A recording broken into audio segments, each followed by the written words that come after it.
Hello दोस्तों, आज हम पढ़ेंगे अवतल गोलीय पृष्ठ पर आपतित प्रकाश के अपवर्तन का सूत्र n/v-1/u=n-1/r का निगमन। तो दोस्तों, सबसे पहले हम क्या करते हैं, एक अवतल पृष्ठ लेते हैं जिसके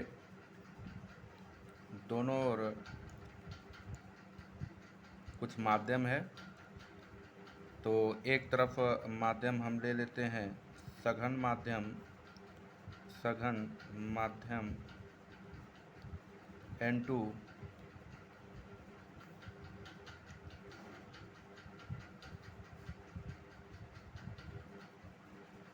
और दूसरे साइड हम ले लेते हैं विरल माध्यम N1।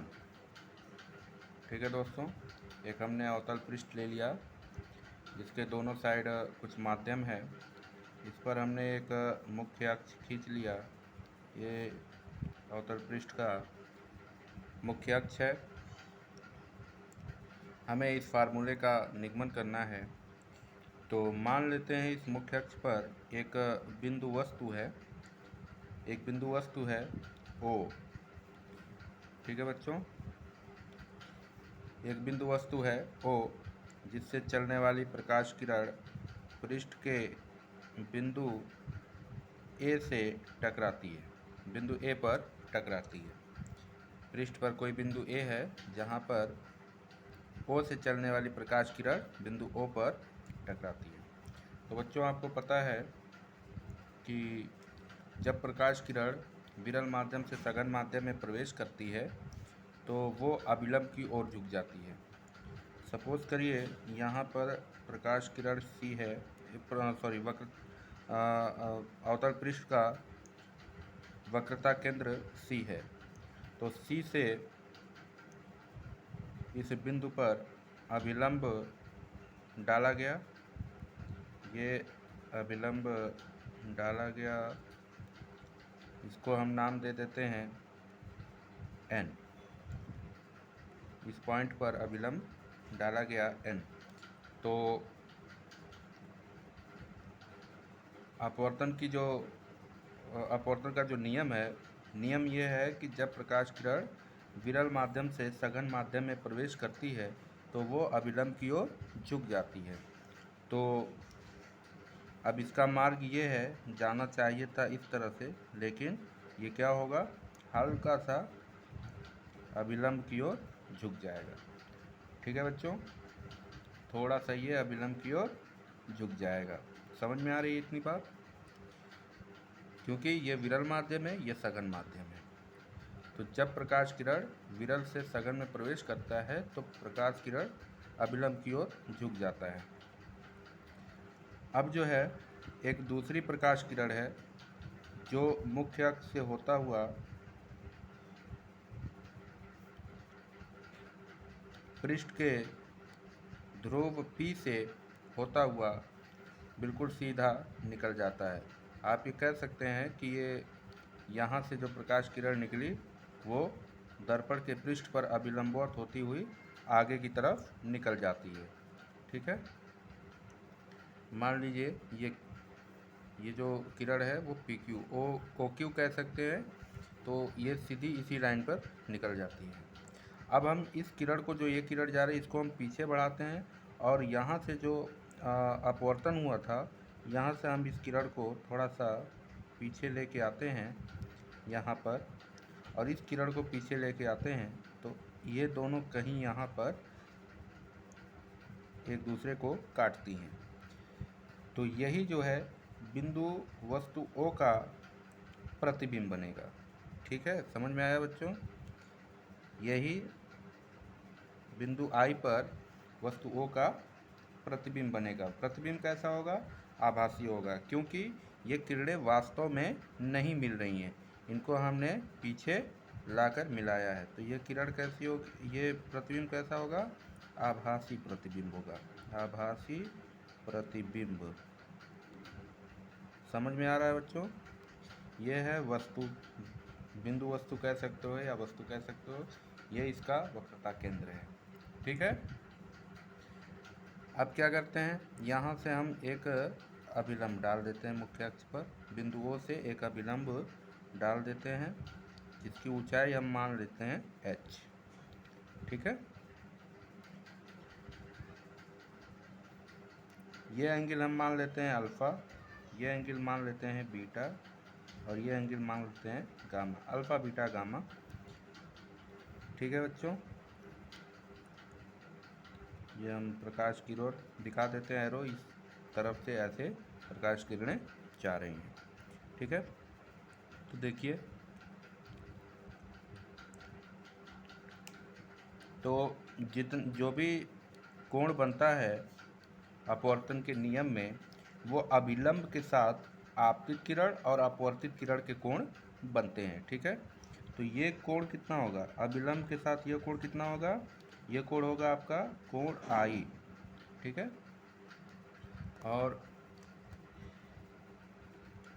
अभिलंब के साथ आपतित किरण का जो कोण बनेगा वो कोण कितना बनेगा, कोण आर। ठीक है प्यारे बच्चों, इतना समझ में आ रहा है। ये फिगर आपका तैयार हो गया। इसमें डिस्टेंस है, सभी आपको पता है, सभी दूरियां कहाँ से नापते हैं हम, पृष्ठ के ध्रुव से।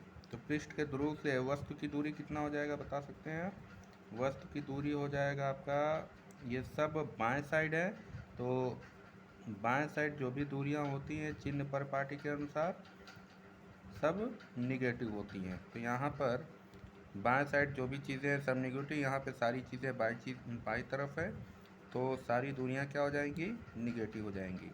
तो वस्तु है, ध्रुव है, वस्तु से ध्रुव की दूरी माइनस यू, प्रतिबिंब से ध्रुव की दूरी कितना हो जाएगा, ये हो जाएगा माइनस वी। ठीक है बच्चों, और वक्रता केंद्र से पी की दूरी, इसको हम मान लेते हैं माइनस आर। समझ में आ रही है सब, उम्मीद है एक फिगर पूरा समझ में आ गया होगा आपको। उसके बाद हम आगे बढ़ते हैं। अब इसका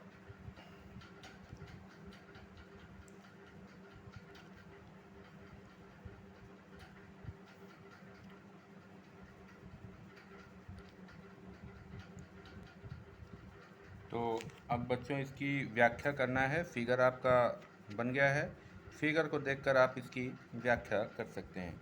कह देंगे माना एस पी एस डैश का एक गोलीय अवतल पृष्ठ है जो निरपेक्ष अपवर्तनांक n1 के विरल माध्यम को निरपेक्ष अपवर्तनांक n2 के सघन माध्यम से पृथक करता है।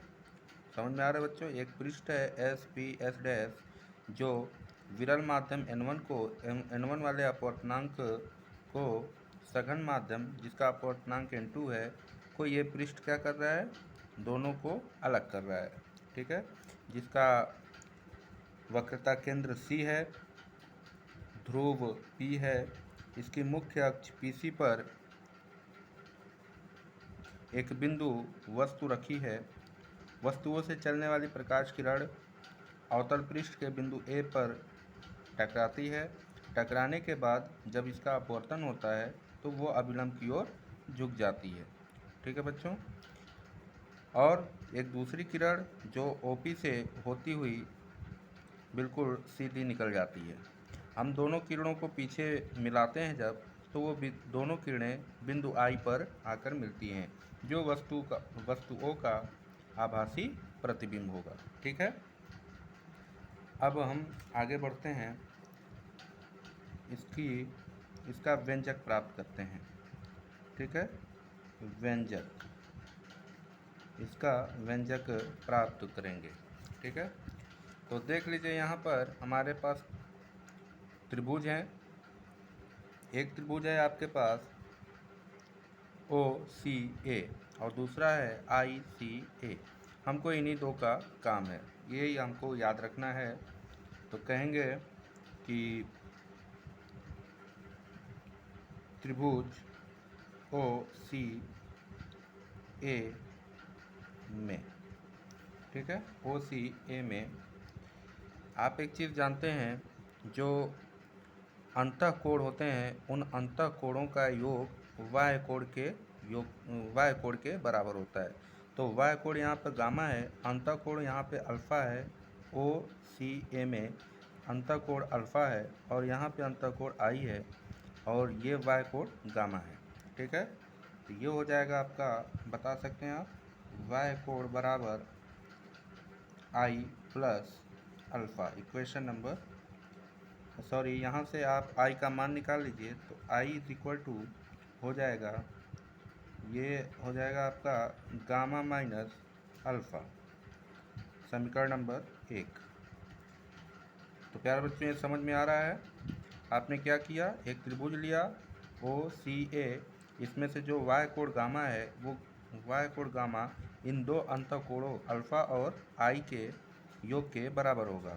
इसी प्रकार कहेंगे, इसी प्रकार आप त्रिभुज आई सी ए ले लीजिए, तो ले लेंगे आई ए सी में, आई सी ए में वाय कोण गामा इज इक्वल टू अंतःकोण आर प्लस बीटा, तो ये हो जाएगा आर प्लस बीटा। यहाँ से आप आर की वैल्यू निकाल लीजिए, तो आर बराबर हो जाएगा गामा प्लस बीटा, समीकरण नंबर 2। आपके पास आई और आर की वैल्यू आ गई, तो आप एक फार्मूला पढ़ के आए हो, स्नेल का नियम। तो कहेंगे स्नेल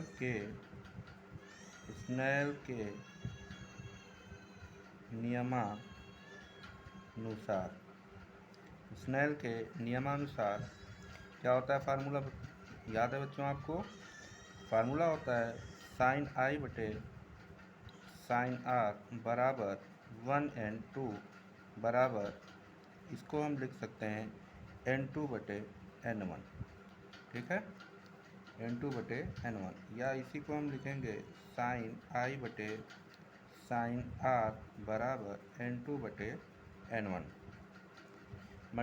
क्रॉस मल्टीप्लाई कर दीजिए, तो क्रॉस मल्टीप्लिकेशन इसका होगा, तो n1 साइन आई बराबर n2 साइन आर। ठीक है,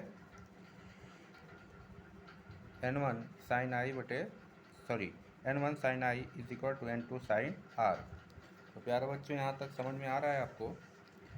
अब इससे आगे बढ़ेंगे, कहेंगे यदि पृष्ठ का व्यास बहुत छोटा है, कहेंगे यदि पृष्ठ का व्यास बहुत छोटा है तो बिंदु ए ध्रुव P के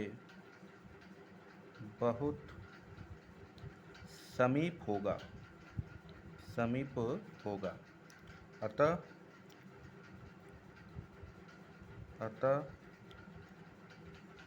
I व R भी बहुत छोटे होंगे। इसलिए साइन I बराबर I व साइन R बराबर R। देखिए बच्चों, हम कहते हैं कि ये जो अपवर्तक पृष्ठ है, ये पृष्ठ बहुत छोटा है, तो छोटा होगा तो जो पॉइंट ए है वो बिल्कुल P के लगभग करीब में आ जाएगा, बहुत समीप आ जाएगा। ठीक है, और ये जो M पॉइंट है वो भी P के बहुत समीप आ जाएगा। तो इस दिशा में जो कोण I और R बन रहे हैं ये भी बहुत छोटे होंगे। तो ऐसी दशा में साइन आई बराबर हम साइन आई बराबर आई लिख सकते हैं और साइन आर बराबर आर लिख सकते हैं। तो जो अभी फार्मूला आपने लिखा था, ये जो अभी फार्मूला आपने लिखा है n1 साइन आई बराबर n2 साइन आर, तो साइन आई की जगह पे हम लिख सकते हैं आई और साइन आर की जगह पे लिख सकते हैं आर। तो हो जाएगा ये फार्मूला, इसको समीकरण कह दीजिए, समीकरण 3। तो कहेंगे समीकरण 3 से, तो समीकरण 3 से हो जाएगा N1I बराबर N2R। कहेंगे समीकरण 1 व 2 से I व R का, सॉरी 1 व 2 से, ठीक है, इसको समीकरण 4 कह लीजिए। समीकरण 1 व 2 से I व R का मान समीकरण 4 में रखने पर, तो रख दीजिए N1 I का मान आपके पास है गामा माइनस अल्फ़ा, यह आपके पास वैल्यू है। I का मान है गामा माइनस अल्फ़ा और R का मान है गामा माइनस बीटा। ये वैल्यू यहाँ पे हम रखेंगे, तो N1 और I की जगह पे गामा माइनस अल्फ़ा, N2 और R की जगह पे गामा माइनस बीटा। ठीक है बच्चों, यहाँ तक समझ में आ रहा है आपको? तो ये वैल्यू आपने रख दिया और यहाँ पे मल्टीप्लाई कर दीजिए, तो ये हो जाएगा N1 gamma minus N1 alpha, ये हो जाएगा N2 gamma minus N2 beta. तो गामा वाला पोर्शन एक साइड कर दीजिए, तो बीटा को इधर ट्रांसफ़र करके लाइए, तो ये हो जाएगा बीटा माइनस इधर आएगा प्लस हो जाएगा, तो N2 बीटा और माइनस N1 अल्फ़ा, और इसको इधर ट्रांसफ़र करके लेके आएंगे N1 गामा को, तो ये हो जाएगा N2 gamma minus N1 gamma, sorry gamma यहाँ से कॉमन ले लीजिए, तो N2 beta minus N1 alpha, gamma यहाँ से कॉमन ले लेंगे, तो ये आपके पास बचेगा N2 माइनस N1। समीकरण नंबर 5, ठीक है। आप कहेंगे चूँकि पृष्ठ का व्यास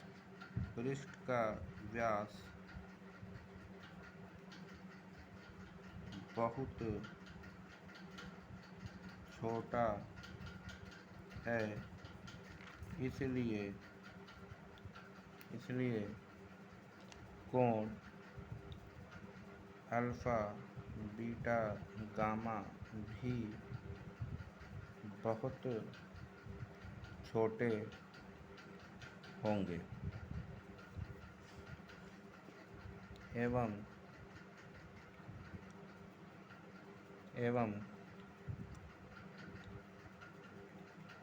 बिंदु A व M ध्रुव P के बहुत समीप होंगे।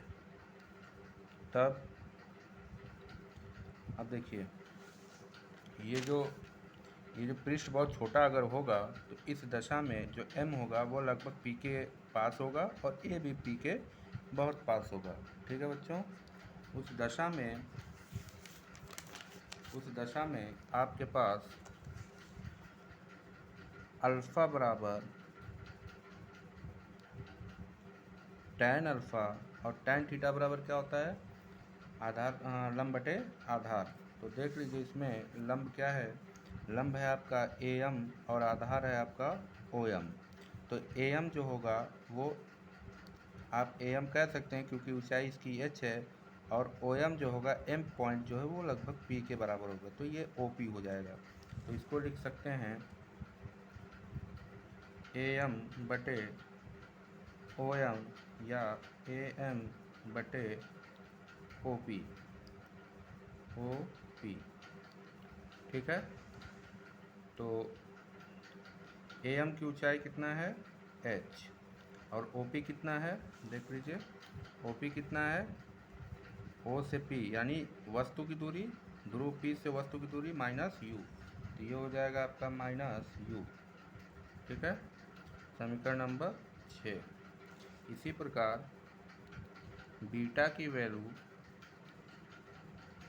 tan बीटा बराबर, बताइए tan बीटा बराबर क्या होगा। इस बार ये ट्रायंगल है आपके पास, ये ट्रायंगल है, ठीक है।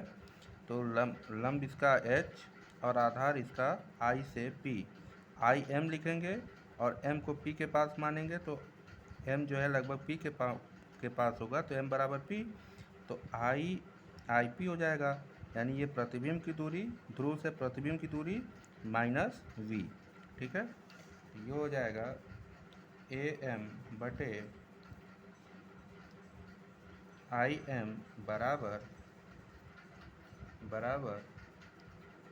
AM बटे IM की जगह पे हम IP लिखेंगे, तो ये हो जाएगा H बटे IP, यानी प्रतिबिंब की दूरी, इसको हम V से लिखते हैं। ठीक है, तो ये वैल्यू आपके पास हो जाएगी। उसके बाद हम फाइंड करेंगे गामा। गामा बराबर, यहाँ पे हम कर रहे हैं इसी प्रकार,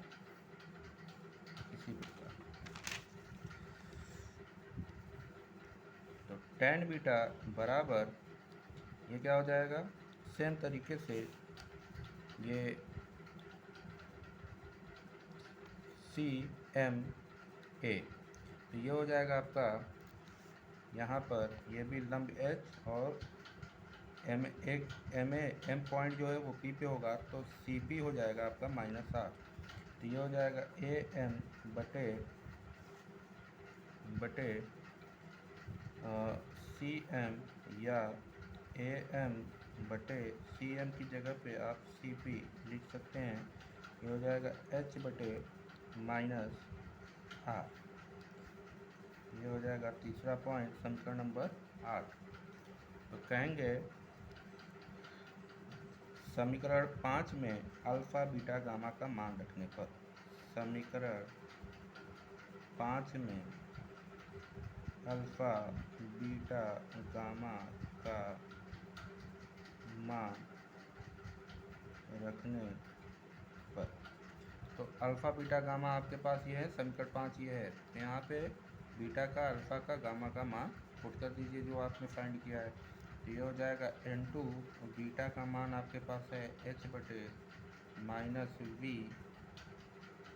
और फिर माइनस n2, अल्फा का मान है आपके पास h बटे -u बराबर गामा, और सॉरी गामा का मान आपको रखना था h बटे -r,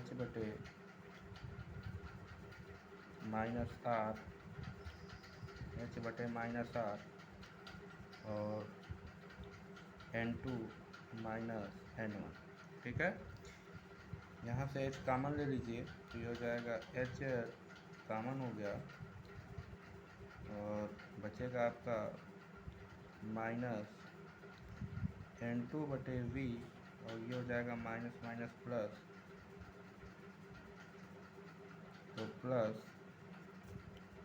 सॉरी यहाँ पे कुछ मिस्टेक हो गई क्या, ये n1 है, सॉरी ये n1 है, तो ये हो जाएगा n1 बटे u बराबर, यहाँ से हो जाएगा h, ये हो जाएगा 1/r, और ये माइनस में है n2 -n1, तो h से h कैंसिल हो जाएगा, बचेगा आपके पास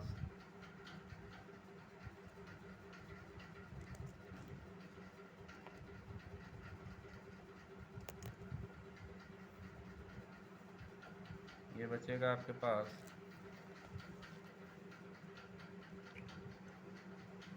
इसको हम पहले लिख लेते हैं n1 को, n1 बटे u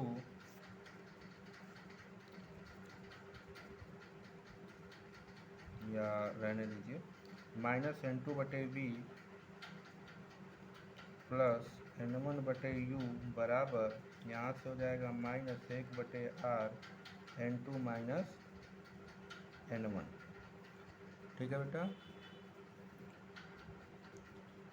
माइनस से अंदर गुणा कर दीजिए, दोनों पक्षों में माइनस से गुणा करने पर तो ये आपके पास हो जाएगा N2/V, ये माइनस है तो प्लस हो जाएगा, ये प्लस है तो माइनस हो जाएगा, N1/U बराबर ये प्लस हो जाएगा 1/R बराबर N2 माइनस N1।